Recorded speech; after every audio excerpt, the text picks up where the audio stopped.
सुबह उठकर ज़मीन पर पहला कदम रखते ही एड़ी में बहुत तेज चुभन जैसा दर्द होता है, मानो किसी ने हथौड़ी से कील ठोक दी हो। कुछ समय बैठने के बाद जब मैं ज़मीन पर चलना चालू करता हूँ तो इतना दर्द होता मानो जान निकल जाएगी। जैसे ही चलना शुरू करती हूँ, एड़ी में बहुत तेज़ दर्द होता है। फिर धीरे धीरे चलने के बाद थोड़ा कम हो जाता है।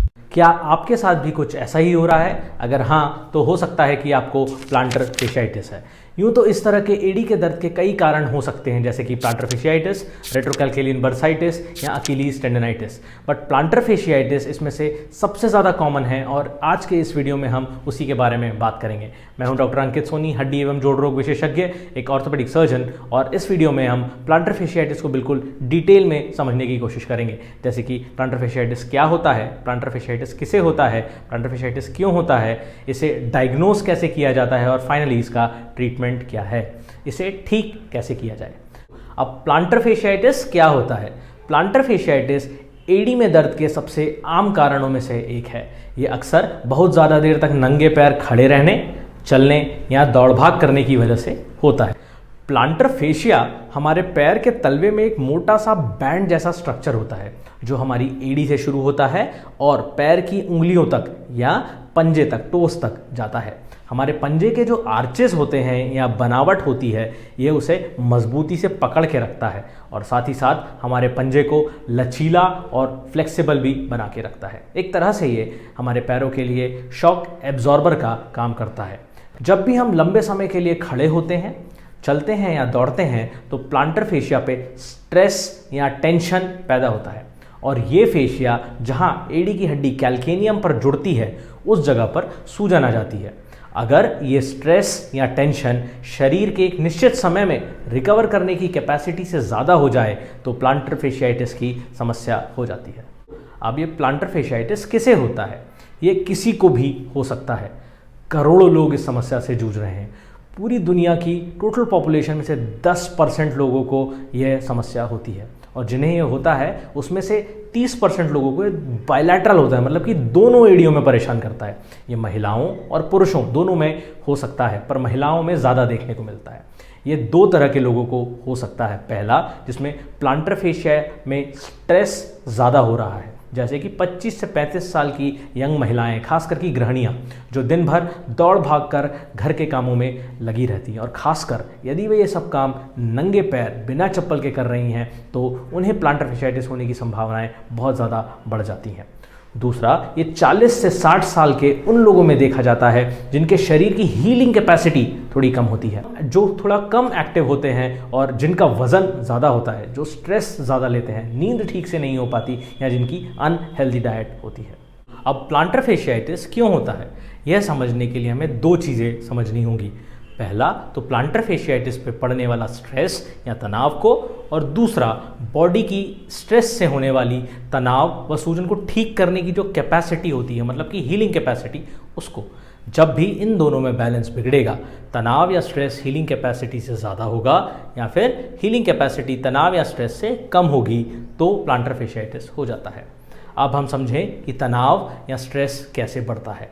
एकदम से बहुत ज़्यादा नंगे पैर चल लेने से, जैसे कि मैंने आपको पहले बताया कि यंग गृहिणियाँ जिनकी नई नई शादी हुई है और जो एकदम से बहुत सारे काम करना शुरू करती हैं, या फिर पुलिस या आर्मी के एंट्रेंस एग्ज़ाम की तैयारी करने वाले स्टूडेंट्स, या फिर एथलीट्स जो कि एकदम से अपनी दौड़ने के डिस्टेंस को या स्पीड को बहुत तेज़ी से बढ़ाने की कोशिश करते हैं, या फिर नंगे पैर चलने से, या ख़राब फिटिंग के बहुत थिन सोल के जूते चप्पल पहनने या बहुत हार्ड सोल के जूते चप्पल पहनने से, या फिर बहुत हाई हील्स वाले फुटवेयर पहनने की वजह से भी ये समस्या होती है। इन सभी चीज़ों से तनाव या स्ट्रेस प्लांटर फेशिया पे बहुत ज़्यादा बढ़ जाता है और प्लांटर फेशियाइटिस हो जाता है। अब हम यह समझें कि हीलिंग कैपेसिटी कैसे कम होती है।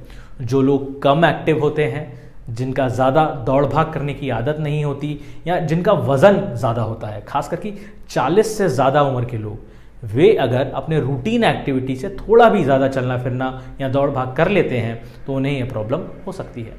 ठीक से नींद नहीं होना, दिमाग में लगातार स्ट्रेस बना रहना, खराब या अनहेल्दी ईटिंग हैबिट्स होना, यह भी हीलिंग कैपेसिटी को कम करते हैं।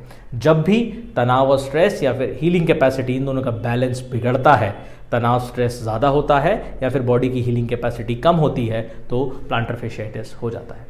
अब प्लांटर फेशियाइटिस के सिम्टम्स या लक्षण क्या होते हैं? तो उठते ही साथ जैसे ही ज़मीन पर पहला कदम रखते हैं तो एड़ी में बहुत तेज़ दर्द होता है, या बहुत देर तक बैठकर जब खड़े होकर चलना शुरू करते हैं तो भी एड़ी में बहुत तेज़ दर्द होता है। फिर लगभग 8 से 10 कदम आगे बढ़ जाने के बाद दर्द धीरे धीरे कम हो जाता है। कई लोगों में जब ये समस्या क्रॉनिक हो जाती है तो कई बार चल लेने के बाद भी पैर का दर्द ख़त्म नहीं होता और पूरे पंजे में भारीपन भी महसूस होने लगता है। अब ऐसा क्यों होता है उसे भी समझ लेते हैं। प्लांटर फेशियाइटिस में 2 मुख्य समस्याएं होती हैं। पहला तो प्लांटर फेशिया जहां हड्डी पर कैल्केनियम पे जुड़ी होती है उस जगह पर सूजन आ जाना, और दूसरा प्लांटर फेशिया का लचीलापन कम हो जाना या उसका कड़क व सख्त हो जाना। तो अब नॉर्मली हमारे पंजे का जो आकार होता है वो नीचे से यूं धनुष के शेप का होता है, और जब भी हम लंबे समय के लिए आराम करते हैं या जैसे कि रात में सोते हैं या बहुत देर के लिए बैठते हैं तो प्लांटर फेशिया कड़क या सख्त होने की वजह से इसको और खींच लेती है और यह आर्च या कर्वेचर और बढ़ जाता है। और जैसे ही आप उठकर पहला कदम ज़मीन पर रखते हैं और पूरे शरीर का वज़न एड़ी पर आता है तो ये तेज़ी से खिंचाता है, और ये खिंचाने की वजह से, प्लांटर फेशिया के खिंचाने की वजह से आपको बहुत तेज़ दर्द और तकलीफ़ महसूस होती है। और फिर आप जैसे ही कुछ कदम आगे बढ़ते हैं तो ये प्लांटर फेशिया वापस लचीली हो जाती है और आपका दर्द कम हो जाता है। मतलब कि प्लांटर फेशिया जैसे ही लचीली होती है तो दर्द व तकलीफ खत्म हो जाती है। इसी कंसेप्ट को हम आगे ट्रीटमेंट में भी इस्तेमाल करेंगे। अब प्लांटर फेशियाइटिस को डायग्नोस कैसे किया जाता है? तो मुख्यतः ये एक क्लिनिकल डायग्नोसिस है, मतलब कि लक्षणों के आधार पर ही इसे डायग्नोस किया जाता है। एक्सरे करने पर ज़्यादातर केसेस में बोनी हील्स पर या फिर एड़ी की हड्डी बढ़ी हुई नज़र आती है।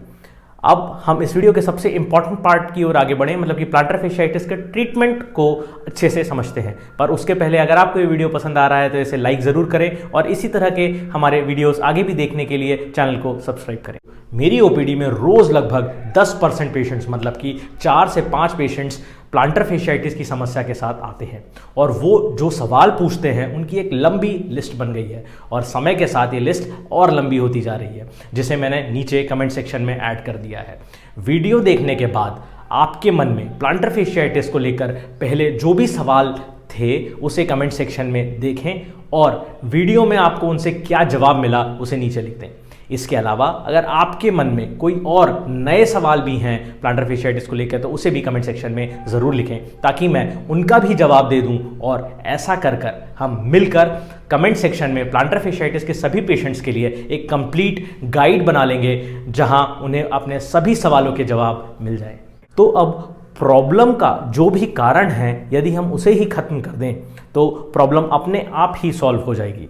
तो प्लांटर फेशियाइटिस में क्या मेन प्रॉब्लम होती है या उसके क्या कारण हैं? तो पहला, प्लांटर फेशिया जहां हड्डी पर जिस जगह पे जुड़ती है, जो उसका ओरिजिन है कैल्केनियम के ऊपर, उसी जगह पर सूजन आ जाती है या इन्फ्लामेशन हो जाता है। तो इसे ठीक करने के लिए हमें सूजन को खत्म करना होगा और सूजन फिर से ना आए इस पर काम करना होगा।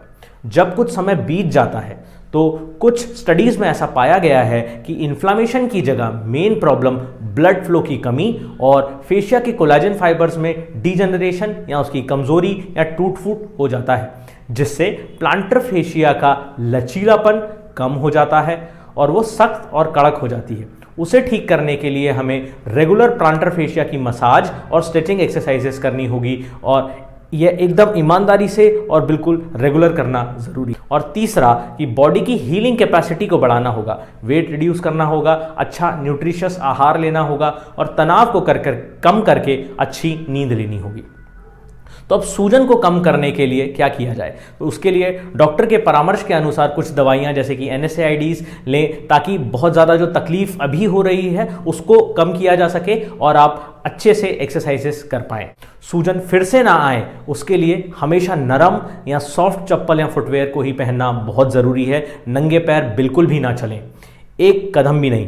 मतलब कि जब आप सोकर उठते हैं तो आपको पता होना चाहिए कि आपकी चप्पल कहाँ रखी है और सीधे आप उसी में पैर डालें। ऐसा नहीं कि सुबह उठकर चप्पल ढूंढ रहे हैं। और हार्ड सोल के जूते चप्पल या फिर हाई हील्स का इस्तेमाल तो बिल्कुल भी ना करें।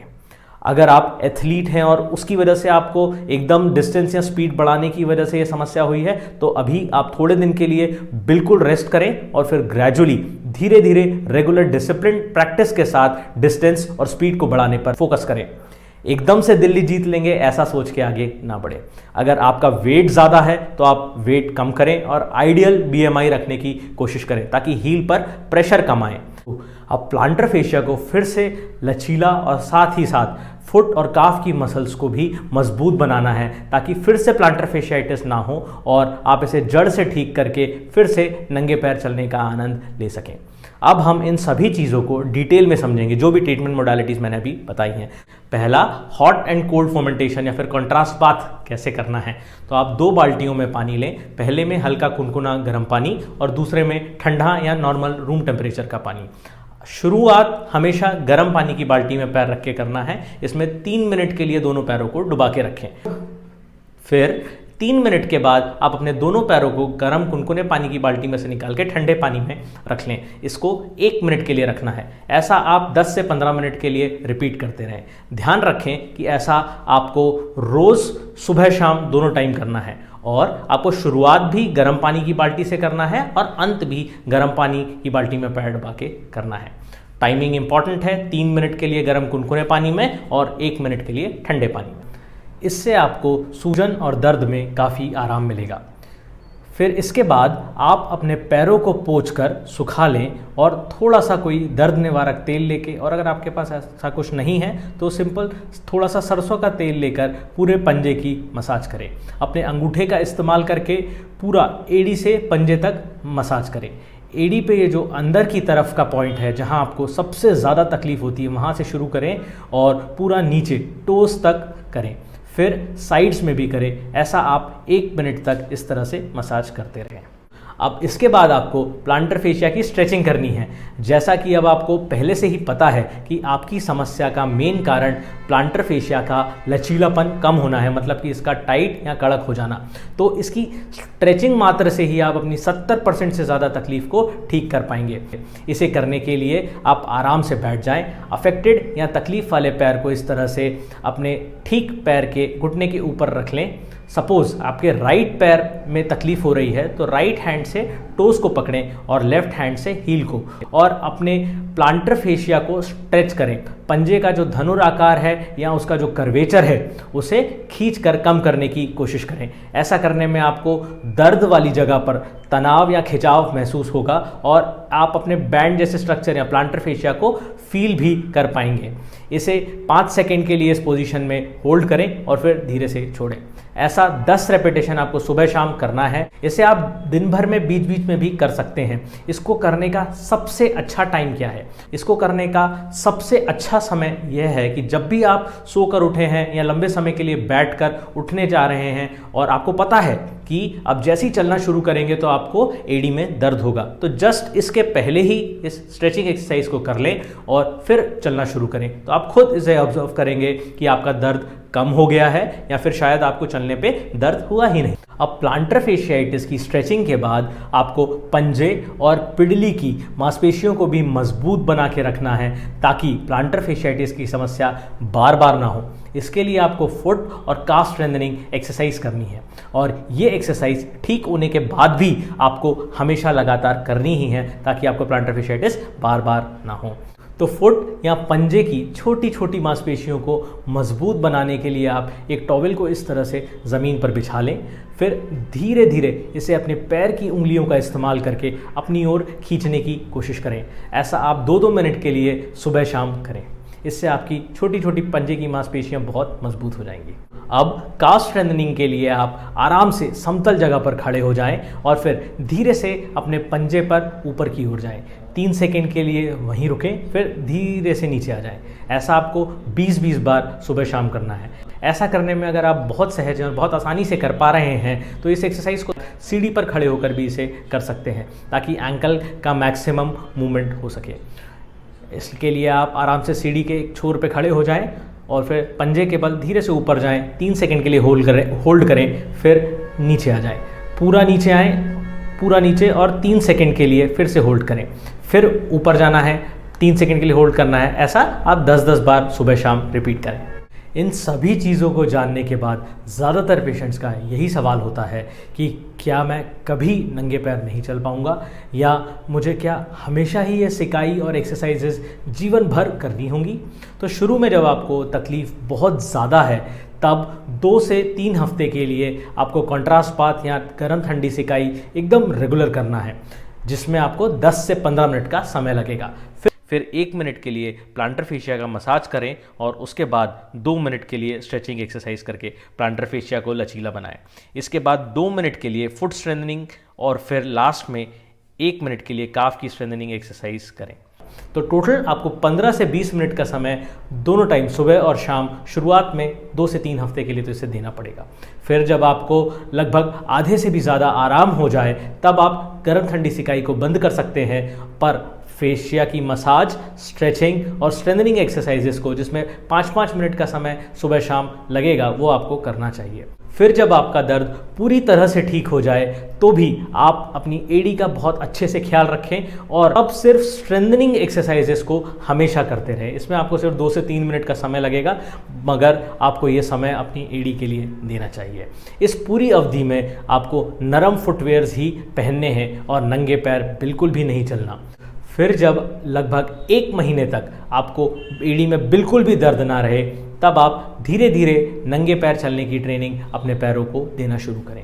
शुरू में सिर्फ 1-1 मिनट के लिए ही दिन में 2 से 3 बार नंगे पैर चलें। इसके बाद भी अगर दर्द ना हो तो फिर हर हफ्ते बिना चप्पल के चलने का ड्यूरेशन धीरे धीरे बढ़ाते जाएं, मगर फुट और एंकल की जो स्ट्रेंथनिंग एक्सरसाइजेस बताई हैं उन्हें करना बिल्कुल भी बंद ना करें। इसके अलावा अपनी हीलिंग कैपेसिटी को बढ़ाने के लिए अच्छी नींद लें, अच्छा डाइट लें और स्ट्रेस फ्री जीवन जिएं।